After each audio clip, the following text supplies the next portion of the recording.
Hello, explorers, and welcome to Reach the World's Explorer program. For 25 years, Reach the World has inspired youth to become curious, confident, and compassionate global citizens through virtual exchange. My name is Tim. I'm so glad you're joining us for today's live stream event. Today, we are journeying south to the country of Brazil for our next live stream event with explorer Madison Clark. Madison is a Fulbright U.S. student program researcher who has been traveling all over Brazil, conducting research on a fascinating chapter of U.S. and Brazilian history. We're going to learn a little bit about that today. And if you've been reading her wonderful virtual exchange articles, you know a little bit about it already. And in just a minute, we're going to have her joining us live from Brazil to tell us what she's been up to and to answer your questions about her research, living and working in Brazil, and any question you might have. Before we get started, let me say welcome to the teachers and students who are joining us live today from Nebraska. Please feel free to use the YouTube chat bar to let us know you're here if you are following along on YouTube. You can also let us know where you're joining from, and of course, share any questions you have for Madison as we go. It's no bad questions. This is a great chance to speak with someone who is exploring, living, conducting research in another country today. And we'll get to as many questions as we can in the next 45 minutes. With that, all right, it's time to embark on a virtual exchange expedition. Madison, I am going to bring you onto the stage. Drum roll. Hello. Hello. Hey, how are you? Hi, how's it going? It's great. I'm so pretty good. How about with you? I'm doing great. Great to see you. Thanks for joining us. I have to, before we even bring up your pictures, you've been moving around Brazil so much. Where are you right now? Please tell us. Okay, currently I am in Belém, Pará, which is in northern Brazil, very close to the equator and very close to the Amazon rainforest. Okay, and I remember from our last conversation that you were saying it was very, very hot there. Has it continued to be very hot? Unfortunately, yes. And this is considered spring. So this is just springtime, which means come summer, it's going to get even hotter than what it is now. So it's sometimes unbearable, but in the evening, it gets cool enough where I can kind of walk around a little bit without having to be in pouring sweat. So fantastic. That gives us a little sense of place of where you are on this earth right now. Thank you for joining us again. You have prepared some pictures today to give us a sense of what you've been up to since the last time we connected with you. I'm going to, without further ado, I'm going to bring those up and I'm going to sort of duck into the background myself. And when you're ready to go to the next one, just give me a bing or like pull on your ear or something and I'll move you to the next slide. So go for it. Sounds great. Well, thank you so much, everyone, joining us today. As Tim said, I'm Madison, and I have been doing some research here in Brazil. And as I said a moment ago, currently I'm in Belém, Pará, kind of the last stop of my journey here in Brazil. And as you see on this first slide I have here, this is just kind of a picture of where I'm currently staying. Hopefully the picture will come up in a second now. But before I arrived here, I stayed in southern part of Brazil, in Sao Paulo, Brazil. Then I went to Rio de Janeiro, which is just a little bit to the east of Sao Paulo. Then I went back north, or I headed north to Bahia, the capital of Salvador City. And now I went westward from Bahia here in Pará, very close to the Amazon rainforest. Hopefully my picture will come up here in a second. There we go. Okay, great. So this is my picture of where I'm staying now here in Belém. A very modest, comfortable studio room.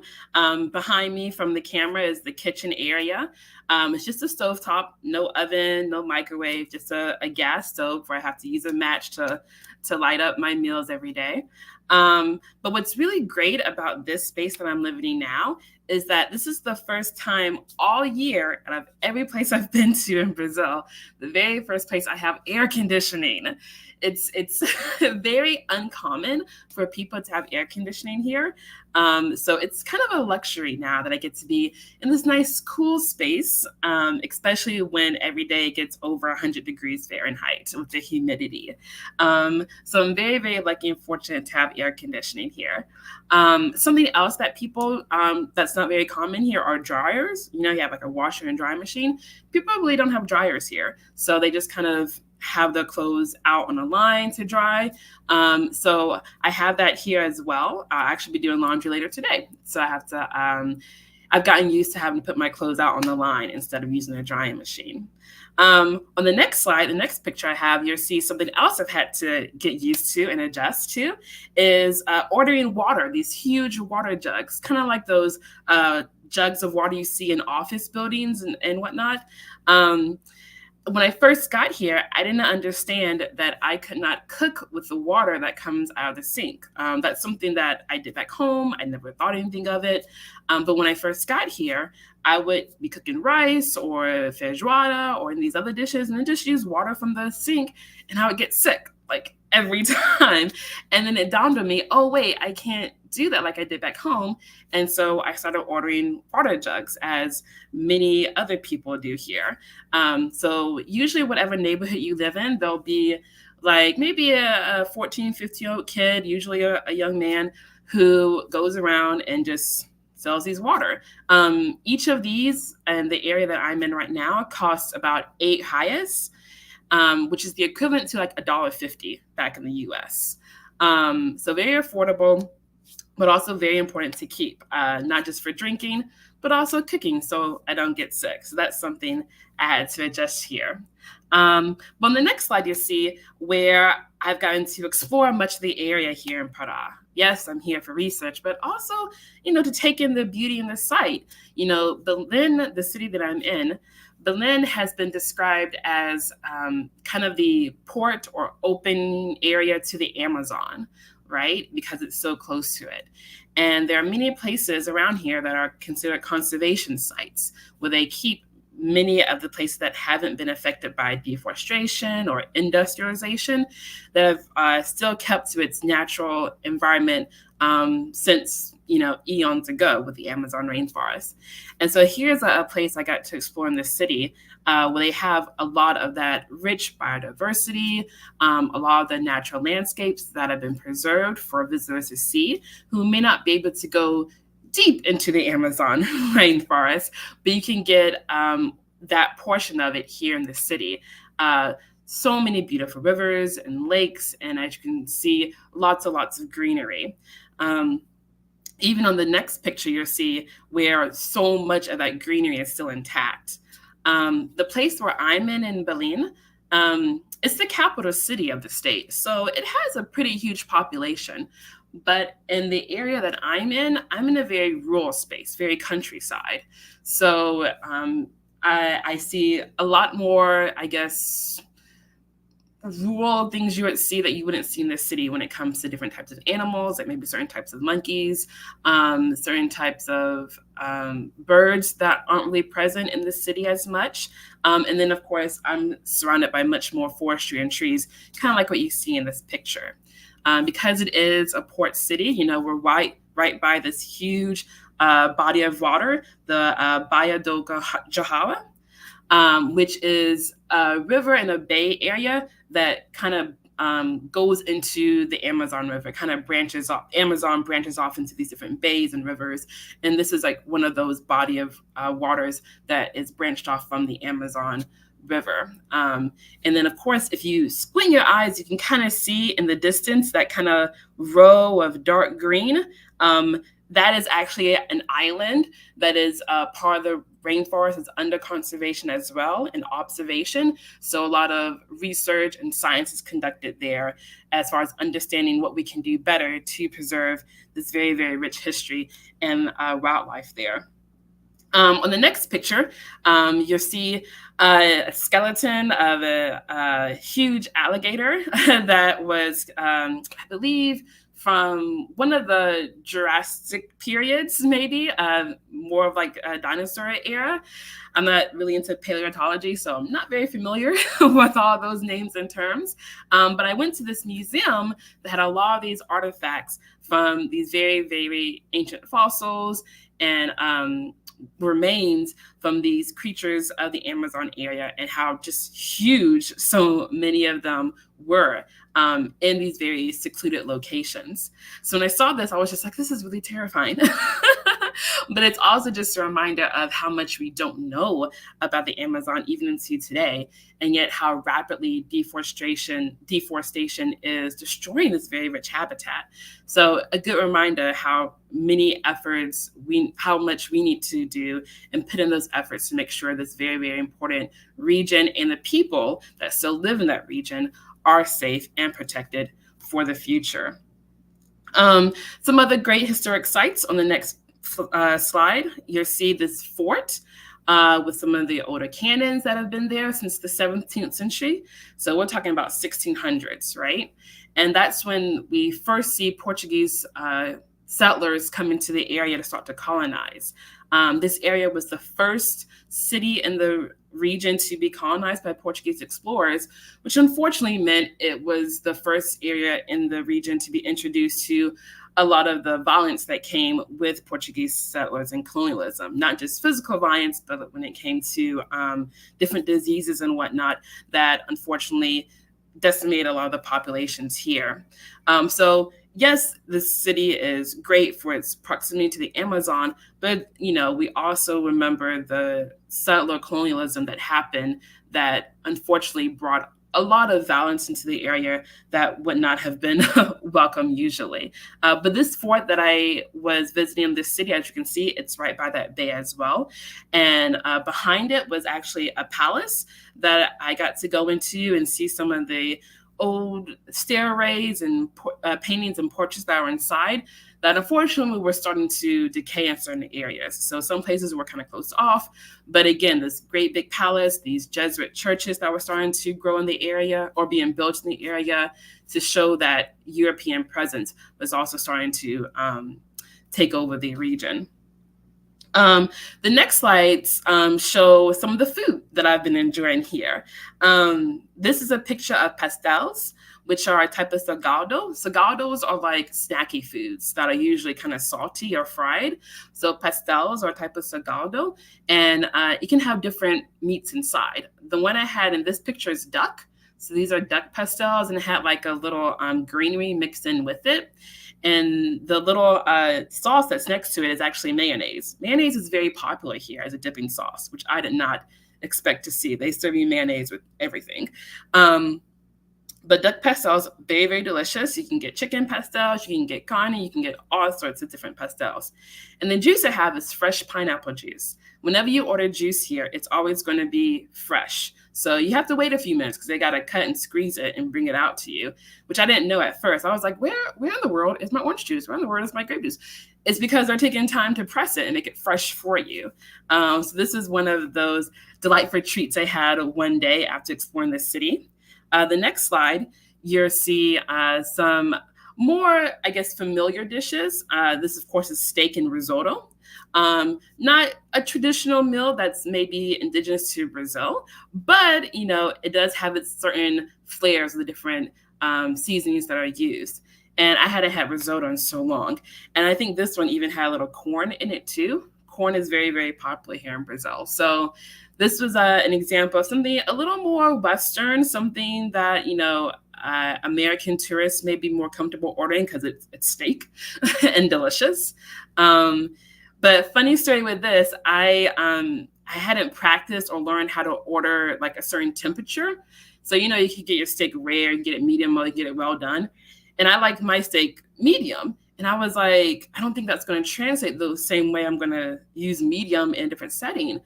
And I was talking to the server, and he just kind of looking at me like, I don't understand what you're saying. And I'm like, pink, but not too pink, but red, but not red. So that was a fun little back and forth we had trying to make sure I got the steak order correctly. But yeah, so on the next slide, you'll see some other beautiful settings when it comes to this area in Berlin. Of course, because it has a tropical climate, you're going to have lots of sunny days, but about maybe half an hour or so, not even a full hour after I had took this picture, whoosh, rain. So something I always remember is to make sure I keep my umbrella with me at all times, because even though it looks like there's not even a cloud in the sky, it's so beautiful. In an instant that can change, and then you'll be in a downpour and you're stuck. You'll be stuck wet if you don't have your umbrella ready. It's also good just to have an umbrella here on a regular day because of the strong UV rays that are very present. So you want to make sure you're protected from the sun in that sort of way. But as you can see, very beautiful settings, very peaceful, very relaxed. Even though it's the capital city of the state, there's not a lot of hustle and bustle like you may see in Chicago or New York or LA or something like that.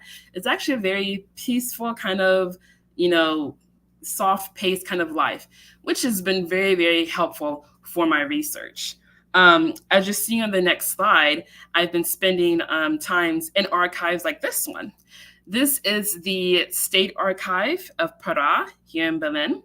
And as you can see, it stores all these old documents dating back to the 17th or 18th century or so. I've visited a lot of archives here in Brazil because of my research. Just as a quick refresher, I'm researching about something called the Embranquimento movement. And you're probably guessing that word means whitening. So there was an era here in Brazil, like the late 1800s into the early 1900s, where Brazilians realized that the great population here, most of the people here, were Black. Lots of Afro-Brazilians descended from so many enslaved people. So because there were so many Black people here and Blackness was viewed as backwards, there is this effort to whiten the population. So doing this effort to whiten the population, Brazil invited lots of immigrants from Europe to come over, primarily Italians, to come and try to whiten the area. Some of those immigrants that came over were people from the United States known as Confederates. So a lot of Confederate families, after they lost the Civil War, they didn't want to live in the United States where enslavement didn't exist anymore. And guess what country did have slavery? Brazil. Brazil was like the last country in the Western Hemisphere to get rid of enslavement. So a lot of these Confederate families were like, yeah, let's go to Brazil. Let's continue our Dixie way of life. Let's continue to have slavery because they know that whiteness is better than Blackness. And so that's my research is focusing on. My research is looking at how Afro-Brazilians, the Black population here, how did they respond to this era? What did they think about it? What efforts were they doing to, have their identity upheld and maintained and not erased because of all these immigrants coming into the area, particularly these immigrants from the United States, and some that even brought African Americans with them. What kind of interactions, if there are any, that happen between these African Americans and these Afro-Brazilians. So that's what I'm doing here in these archives, going through the materials such as any journals that might have been left over, any casamentos, wedding marriage registries, any obituaries, birth certificates, all these sorts of things to get an understanding of who was here, where they were from, how were Afro-Brazilians identified, how were they viewed and categorized, and looking at actual newspapers that Black Brazilians printed at the time. What were they saying? What was their voice? And kind of bringing a stronger voice into the conversation about Afro-Brazilians. On the next slide, let me see where we are. Yeah, on this next slide, you can see how fragile these documents are, right? It's very brittle, very frail, it's very, very easy to tear. As you can see, the watering and the ink has changed some of the color on it. I actually did accidentally have a bit of an embarrassment the other day when I was in the archive. I have my gloves on, I'm going through the material very, very carefully. But apparently one page, the middle of the page was stuck to the other page I was about to turn on. So right when I started to lift it, and I was mortified. I had ripped this huge hole in this document from 1896. And I was I froze And I looked around to see if anyone saw me and kind of gently dropped it and like made a note to let the archivists know like what had happened. But you have that moment of pain, like there's this rich piece of history and I might have accidentally ruined it, right? So you do have those moments that remind you to be extra careful with these documents. Not only that, but as you see on the writings, it's not only that fancy cursive writing from the 19th century that can be hard enough to read in English, but it's in Portuguese. So that's something I really had to adjust to while being here in the archives. Not only learning how to read it just by sight, but then in my head, translate it as I'm reading to see, is this something I can use for my research or is this something I need to set aside?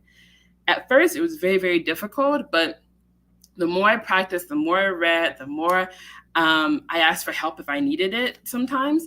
That really helped me with my language learning skills. Saying things out loud, reading it out loud definitely helped than just staying in my head. Something I couldn't really do in the archive, but when I take pictures like this and I come back to my studio or my room, wherever I'm staying, then I'm safe to kind of read out loud. That has been really helpful with my research and understand the language better. The next slide actually shows another record that I found really fascinating. This is one of the records of those who are getting married, like a marriage registry. And what I found so unique about it, you'll notice in the far right column, it says cor for color. And this was something that I only found listed every now. It wasn't on every single record, but anytime there was an instance of the core column, that's when I saw instances of preto or mulatto or, blanco or parda, all these different differentiations of a person of color, right? There are plenty of other documents that didn't have it, but whenever there was that column there, you always have someone listed of color.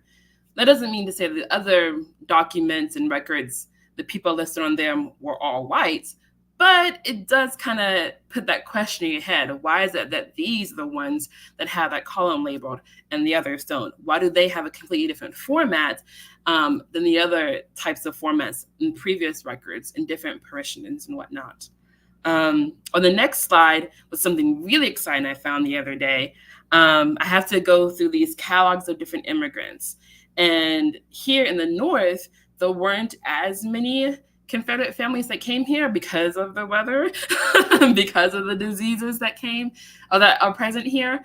So the environment wasn't very hospitable for a lot of Confederate families. Most of them were in Sao Paulo, like in the South.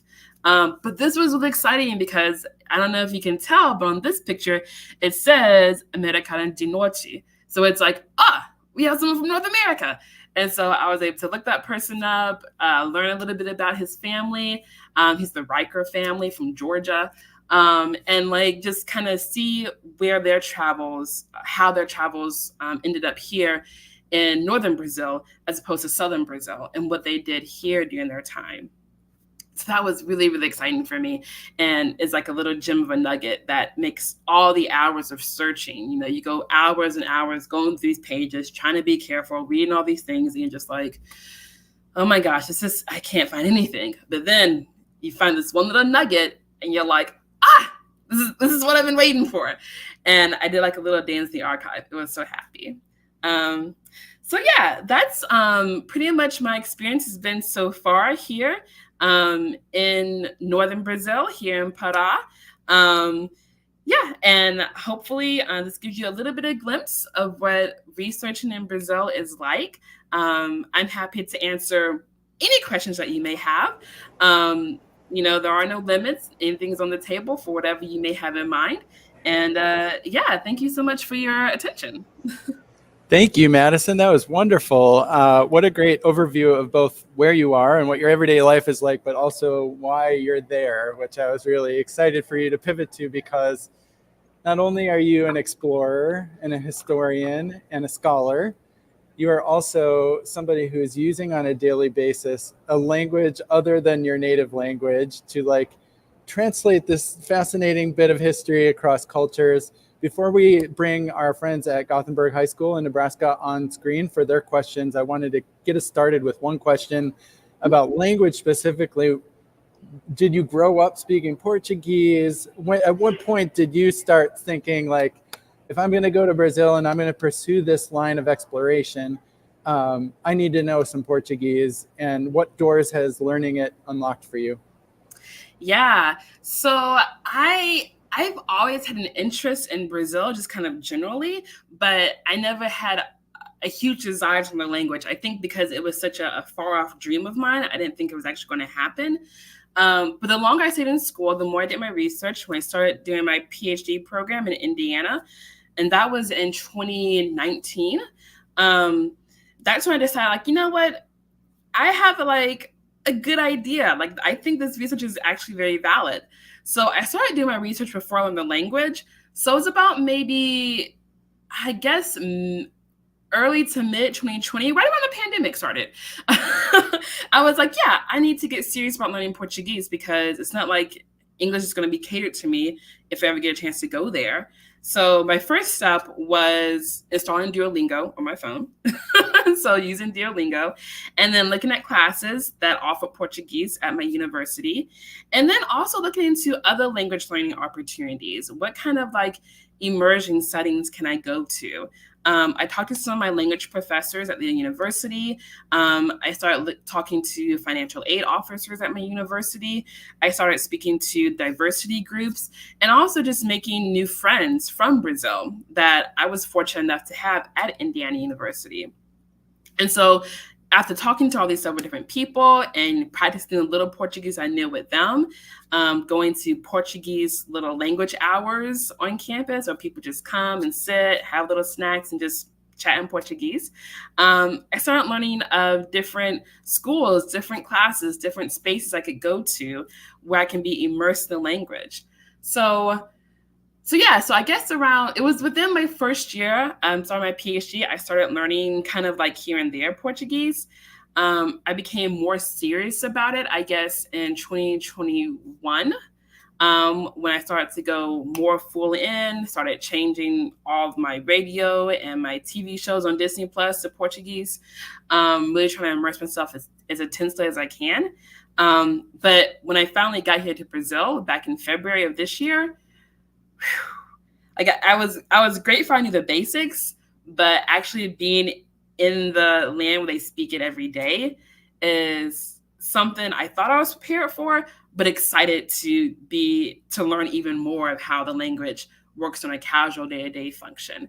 So it took maybe a couple of years or so to get that kind of training in, but it's nothing like being actually in the country to really, really get your brain immersed. All right. Yeah, great answer. Gothenburg students, I hope you're ready for your moment in the limelight here. And you've got some questions for Madison. I'm going to bring you on camera here. Hello. Good morning. Hi. Good to see you all. Do we have any brave soul who would like to ask maybe a first question to Madison about her work or what she's up to in Brazil? I got voted to go first. Sorry. So I do a podcast actually for our town. So I do like a lot of historical research and like a lot of familial research into like the families that came to our town in Nebraska, because a lot of them are from either Germany or Sweden. So then, yeah, we just like look into that, and like I sometimes like will track the families to see like, oh, this is when they got here, those sorts of things. Do you ever do that with any of your Confederate or like Italian families that came in? Yeah, I have. More so with the Confederate families, since I'm not really focused on the Italians too much. But the difficulty of doing that sort of ancestry work here is because the archives in Brazil are not organized the same way as they are in the United States. So before I got here in February, I did some archival work in like Montgomery, Alabama, at Emory University in Georgia, even a little bit at Duke University. So I did some archival work here and there. And the way it is in the United States, it's very easy to like, I want to look up this record. I want to track down this region, this family, and this sort of thing. What property do they have? A lot of work do they do? Here in Brazil, everything's kind of lumped together, and there's no like sifting system for it. So you kind of have to, one, hope the archivists here know, which oftentimes they aren't very familiar with, at least with the Confederates that I was working with. So sometimes they're just kind of like, yeah, go to this cemetery, and maybe they'll know something. So you go to that cemetery, and they'll go like, oh, well, go to, this municipality, and maybe they'll know something. So it's a lot of like dancing around different places, which is fine because it gives you the pieces to kind of put the puzzle together. But it's not as clear as it is in the United States, which takes a lot of time. It took me going actually back to Sao Paulo for a second visit after my time in Bahia because I just had too many holes. And I had to go back and be like, all right, I know the Norris family was in this area, but from this time period, it's all kind of janked together. So it takes a lot of dissecting and a lot of patience. And a lot of communicating between lots of different people and specialists to try to narrow things down. But it's still exciting, exhausting. But it's exciting when you do find little nuggets here and there to put the picture together. That's cool that you have that podcast, though. Good luck with that. I hope that continues to go well. Yeah, I'm adding on to it this summer, so I'll have more locations. But I have 7 right now, so yeah. Dope. Wonderful. Keep up the good work.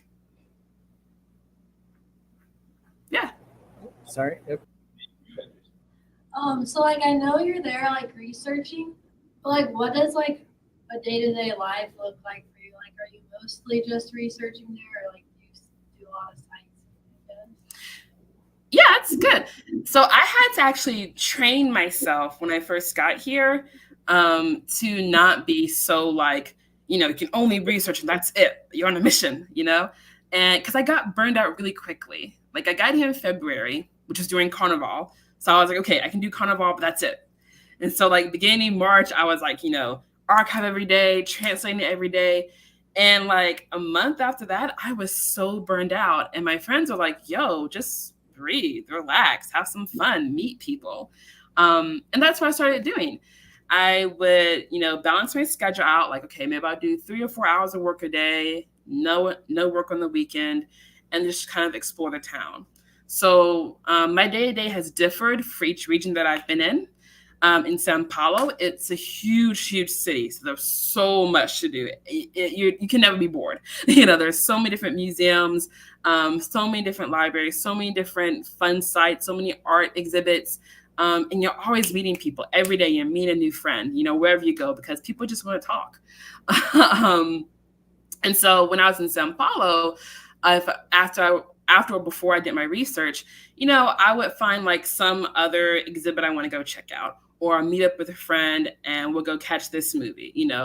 American movies are very popular here. They don't come out the same time as they do in the U.S., but when they do get here, it's always fun to go check it out together. And then I get to help translate, be like, oh, when Ken and Ken talk about beat each other off in Barbie, this is what they mean.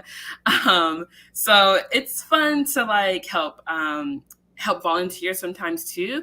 I had a friend in Americana, which is like a city in Sao Paulo, who's an English teacher. And so I'd go visit with her students and talk about life in the U.S. When I was in Rio, there was this coffee shop that I love to go to because there was this person there that I liked. And so I would go and we would just chit chat about things that interested us, talking about Audre Lorde, talking about Angela Davis, different social events, social justice events that might be going on in the area.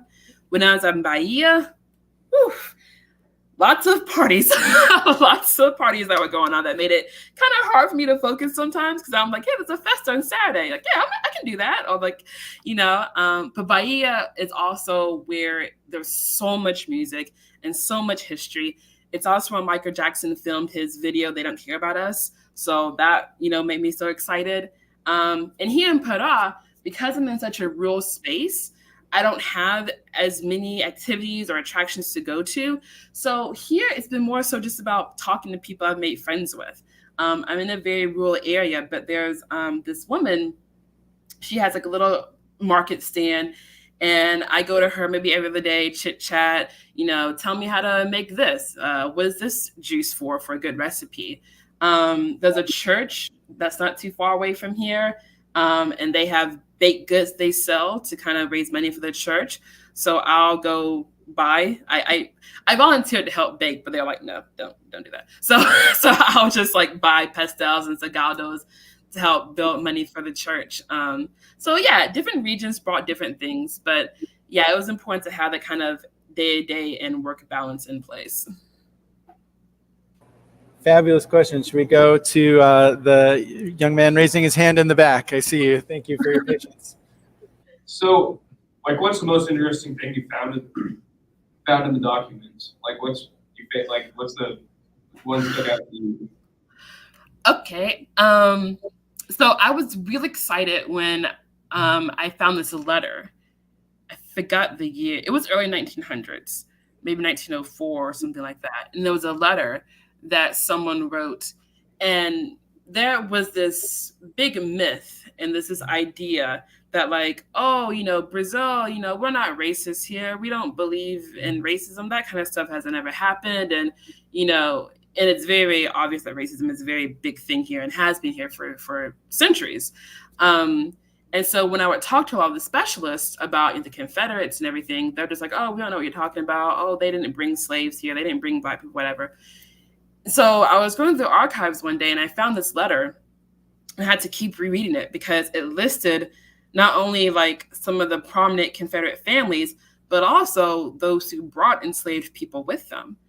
And it didn't list the names of all the enslaved people, but it did mention someone named Aunt Sylvie from Georgia, brought by Mr. John Cole. And that has been like really exciting for me because I'm like, I want to focus about Aunt Sylvie. Who is she? How old was she when she got here? What did she do? And I found other letters and testimonials of people who said that they were descendants of another aunt that was brought here. So I don't know if that was the same aunt or not, but that's been something that's been really exciting and engaging for me because out of all the names of the enslaved people, she's the only one that really stands out that I've been able to find. And so my goal in this project and in future projects, if need be, is to see what happened to her. The notaries here or the notaries in Sao Paulo were very, very private about showing those records, which makes me think there's something in there. So that's been the most exciting thing to me so far. There have been other wonderful nuggets and jewels too, but that one really, really made me really excited. Yeah. How often do you move around Brazil? How often do I what? How often do you move? Do I move around? Yeah. Okay, yeah. I spent most of my time in Sao Paulo. So that was about 5 months. It's probably why I like it so much. But it was also the biggest city. So I was there for 5 months. I was in Rio de Janeiro for about a month and a half. I was in Bahia for 3 weeks. Then I went back to Sao Paulo for another 3 weeks. And then I'm here in Belém for a month. So yeah. So Sao Paulo definitely got the most attention, but about a month or so in the other spaces. Madison, can I ask you real quickly? Sorry to sort of interject, students, but on the flag flying in the back of the classroom in Gothenburg, it says you're with the U.S. Fulbright student or the Fulbright U.S. student program. Can you talk a little bit about how that works? Like, how does someone get to be a Fulbright scholar and go off and do amazing exploration like you're doing right now? Yeah, thank you for bringing that up. Yeah, so I knew that I wanted to travel. Ever since I was a kid, I knew I wanted to travel, but I didn't know what capacity. And then when I started college, because I came a little bit late to college, I didn't go right after high school. But eventually I got my senses together and started school. And the more I learned about history and how much I loved it, and the more I learned about Brazil, I knew I had to get here at some point, but I did not come for money. Very, very poor background. And so I started talking to people who had been to Brazil before. I started talking to people at my university, especially different culture centers at my university, like the Latin American groups and whatnot. Like, what are some ways that I can have a chance to go? Because I don't have the money and I don't know anyone in Brazil. So how do I do this? And there are actually lots of funding opportunities that are available. You know, Fulbright is definitely a well-known one. There are other grants, especially with critical language scholarships and critical language grants, Portuguese being one of those languages that are considered critical languages, because the U.S. wants to build relations with other countries and regions and cultures that may not be so present in the United States, such as Portuguese, such as Brazil. So thankfully, because I was researching an area that isn't well known or isn't very popular in the US, I was able to apply for these different funding opportunities. There's like something called a FLAS, Foreign Language Area Studies, Critical Language Scholarships, and then of course Fulbright. So it took me reaching out to different diversity groups, different culture centers, even the financial aid office, and asking, what can you do to get to Brazil? The application process is pretty lengthy, though, for all of these types of fundings, because it's not so much as just put your name on a piece of paper and they award you this money and this grant so you can come.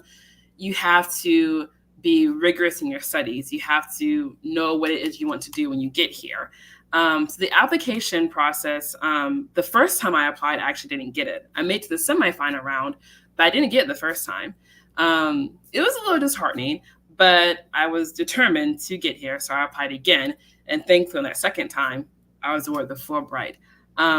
There are different organizations and groups to help you refine your applications, because you have to write essays, you have to propose your research, your budgeting, prove that your research is valid.